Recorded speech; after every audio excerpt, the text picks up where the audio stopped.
I don't know how, but I ended up with a balcony in my hotel in a loft, Brooklyn. There's only like 2 in the whole hotel, and somehow I ended up with one. There was no upcharge.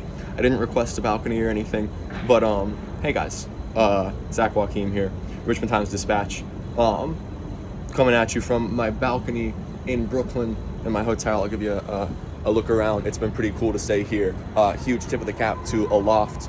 I think this is where the Peppers stayed too. There were a lot of fans in the A10 tournament this week staying here, and it was an outstanding week of college basketball. VCU got all the way to the Atlantic 10 final today against Duquesne, where they fell 57-51.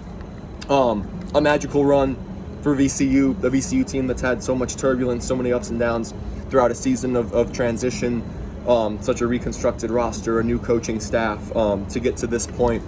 I think there were at many points at the low points in this season. The Norfolk State loss, the George Washington loss, to name a couple. If you'd have told people that we'd be here on Sunday in Brooklyn at the end of the Atlantic 10 tournament and VCU was playing for a title, I think they would have taken it and run with it. But Duquesne 57, VCU 51. Dukes are going to their first NCAA tournament since 1977, which is a very cool story. Hats off to Keith Dambro and that whole program. They play a rugged, physical style of basketball. I think Coach Dambro called it a mud fight.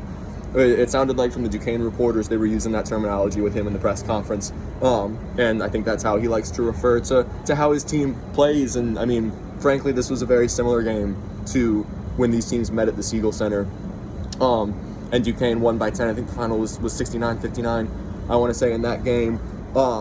This first half was physical. There were only 6 foul calls between the two teams. I'm a let-it-play person. No gripes about that. It was certainly officiated both ways in that first half. And then in the second half, we had 18 foul calls, which is obviously in part late in games. You're trying to stop the clock sometimes, and VCU did with some intentional fouls there in the last minute or so. And that brought the fouls up, but they certainly called the game closer in the second half than they did in the first half.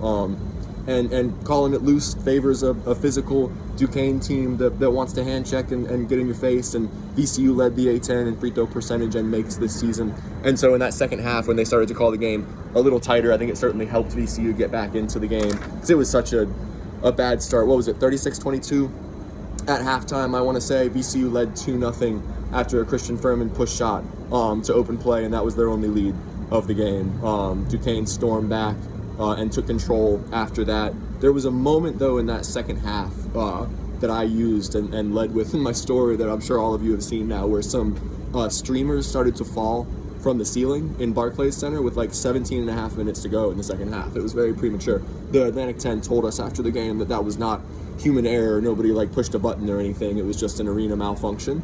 And I thought at first that it was blue and red, so it was Duquesne colored streamers, but people told me after the game and on Twitter and stuff that the A10 always has red and blue for their streamers and confetti, so it had nothing to do with the fact that it was Duquesne. It was just what the A10 was going to release from the ceiling after the game, regardless of who won. That stopped the game for a little bit, and really it felt for a moment as if the basketball gods had kind of intervened, because VCU took the momentum after that. There were a ton of fans that made the trip. It was, I think, about 80-20 ratio in Barclays Center in favor of VCU fans. The intros, you had the phone lights going and everything. It felt like the Siegel Center there for a while. And 25-11 run, I think VCU ended the game on, right? Duquesne couldn't score down the stretch. There was a lid on the basket. They really had a bad game offensively. Coach Keith Dambro allowed as much in his post-game press conference. Day Grant, their leading scorer, only had 10 points, and all of them came in the first half. And he's a 95% free throw shooter, and he missed a couple of free throws there down the stretch. They spread the scoring out. They killed VCU on the offensive glass. That was one of the big differences in this game, right? Where is it? I'm sorry, we're getting some noises around Brooklyn right now. I hope you guys can hear me all right. 18 offensive rebounds for Duquesne to just 8 for VCU. It only resulted in 11 second chance points for the Dukes, and VCU had 9. So there wasn't a big discrepancy there, but it extended possessions. And that was led by Fousseni Drame. He had 12 rebounds, 6 of them were offensive. Duquesne did a great job on the glass. Ryan Odom was noticeably frustrated about that late in the game, and it killed VCU, who just could not get it going from outside, right? 5 of 24 from three-point range. That's 20.8%. It's not like Duquesne shot the lights out, but they shot 32% from outside, 8 of 25. Grant had 3 of those. Jakob Nekas, number 7, hit a huge 3 late in the game. I think VCU had cut it all the way to 49-48 after a Zach Joachim step back 3 on the right wing, and then a couple Joe Bamisile free throws. And it really, I mean, the arena was loud, the Peppers were rocking, the VCU fans were finally into it. It felt like VCU had clawed all the way back, and then Duquesne just made winning plays down the stretch. And Trey Clark, former VCU guard, made winning plays, and he hit a few free throws there. That was obviously, you know, a interesting narrative to see a former VCU player at the line hitting the free throws that kind of sealed the deal there late in that game. Clark said that, you know, this matchup meant a lot to him facing his former program. He guarded Max Shulga for a lot of the game. So did Day Grant. They both had 4 steals. Max Shulga, who was 10 of 11 from the floor yesterday and was outstanding, right? Basketball is a funny game. You know, in a span of less than 24 hours, an amazing player like Max, who's getting NBA draft buzz, can shoot 10 of 11 from the floor and match the A10 record for shooting percentage. And then you turn around and today he's 2 of 8, 5 points. He just couldn't get it going. Credit to Clark and Grant. They played outstanding perimeter defense. That's such a rugged, hard-nosed backcourt, and they frustrated Max all day. Joe Bamisile, game high 20 points, man. He tried his utmost to will VCU to victory. 7 of 15 from the floor, but 0 of 8 from three-point range. And he had a few go in and out, and Zeb had 2 go in and out there at the end. One that I think would have given VCU the lead, or at least tied things up. I think it would have tied things up. It was 51-48 when Zeb Jackson took a step back 3 from the right wing, and it just rimmed out. And then he had another one that was kind of a last gasp effort that may not have mattered in the end, but it was a bank shot that I think would have cut it to 3 in the waning seconds there. And that one rimmed out too. Aside from Joe Bamisile, nobody could really get it going offensively for VCU. I mean, Zeb Jackson, 11 points, but 4 turnovers, 3 of 11 from the floor. Kawani made his 1 3-pointer and his 3 free throws. He actually didn't miss a shot, but you would have loved to see him get more opportunities to shoot on the outside. He only played 13-20.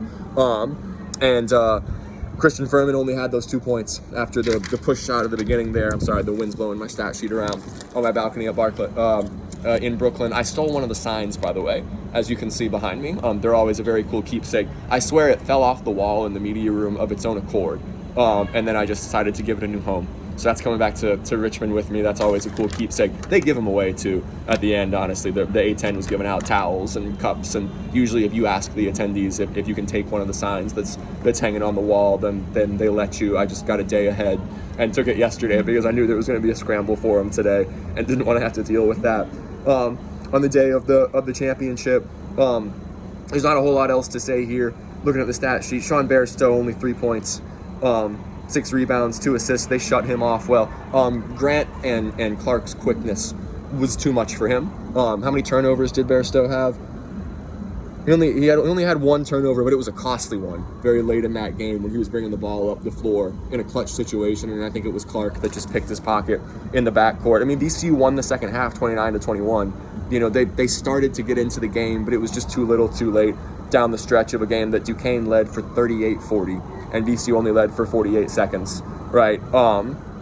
So looking at the stat sheet, I mean, there's really nothing definitively that Duquesne dominated. VCU had the edge in the paint, 22-16, 16-15 points off turnovers. VCU edge, like I said, the second chance points is only a 2-point discrepancy there, despite how well Duquesne rebounded. VCU 9-3 fast break points, 24-21 bench points. It was the 8 threes, really, for Duquesne, and VCU hit 5, Duquesne hit 8, but it was a 6-point game. So there's just about your difference. And they played a physical, rugged brand of basketball. They spread the scoring around. They didn't rely on one guy. And they're going to their first NCAA tournament since 1977. I got the post-game pressers uploaded for VCU for Ryan Odom and Zeb Jackson and Joe Bamisile. Coach Odom said that VCU, I'm sorry, my stat sheet got blown off the table there. Coach Odom said that VCU will accept a bid to the NIT. Of everything that I've seen, that the selection show is later tonight. Everything that I've seen says that they're going to get in. And so there will be more VCU basketball this season, even though it's obviously not what Ram Nation had hoped it would be, on the precipice of an NCAA tournament berth with a win today. But the Dukes will represent the A10, as will Dayton, who's going to get an at-large. I think they're supposed to be in the 7 to 9 range in the seats. I haven't seen the field yet. The field is out now. JMU's obviously in. Longwood is in, so they'll be holding the standard for the state. I think Virginia is out. I haven't checked the field yet, but there were a few bid stealers yesterday, which I think bumped Virginia off the bubble. So excuse me if I'm wrong there, and Virginia is in, and I'm behind here because I haven't checked out the whole field. I was writing my VCU story just now. But it's been a magical week in Brooklyn. Was awesome for them to make it to the final on Sunday and to get to experience this whole thing. Thank you so much to everyone for following the coverage this week. It has meant the world. Hats off to everyone at WVCW, at the CT, at A10 Talk. I made so many friends up here. There's some really good people covering this team and this conference. And it was a joy to be able to hang out with them. Adam Epstein at 910 The Fan is a friend of mine. And we got drinks this week, and it was good to hang out with him and Robbie Robinson and Rodney Ashby of VCU Radio. Thank you to Chris Kowalczyk and Evan Nicely of VCU Athletics, who facilitate all of our coverage and are the intermediary between us and the team and the program. They do an amazing job, and we appreciate them immensely.